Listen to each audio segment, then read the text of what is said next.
to, da otrok lahko nosi pralne plenice, sploh tako dobre, kot so Racmanke, se mi zdi privilegij.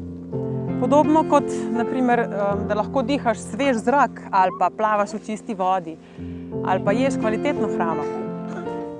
Sicer je lažje neki fast food vzeti, ampak vemo, kje smo.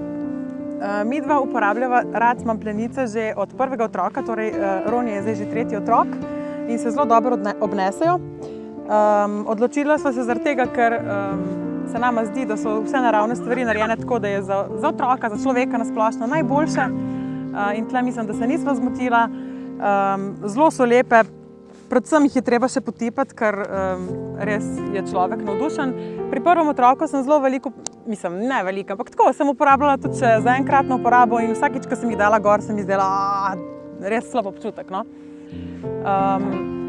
Pa še pa sem prebirala dosti o hormonskih motilcih in to je res grozljiva stvar, no. Tako da tle je sigurno en dober argument, zakaj je dobro imeti pralne plenice.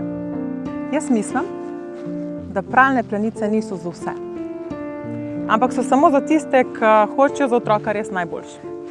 Nekateri prijatelji so rekli, da pač se jim ne da, saj logično, pač se jim ne da, v redu, ampak ni spet tak problem, saj sam vržeš v stroj, pa to je to. Ne gre nikoli čez, no. Vem, da v ostalih plenicah za enkratno uporabo to gre do vrata, je pokakana, ne. Pa teh ne gre nič čez, tako da to je tudi super zadeva. Pa še to, no, veš, kaj mi je zanimivo, ne? Se mi zdi, da imajo ljudje občutek, da potem so otroci bolj tako v teh debelih plenicah, zaviti in to se ne more pol nič premikati. Ona že pred 3. mesecem se je prevalila, res. Mislim, tako se mi zdi, da kar se tega tiče, je brez veze, no. Lahko pa mogoče, ko daš prvič gor, imaš tak občutek, da pač je drugače, ne. Ti si kar vesela v teh pleničkah. To je bil ja.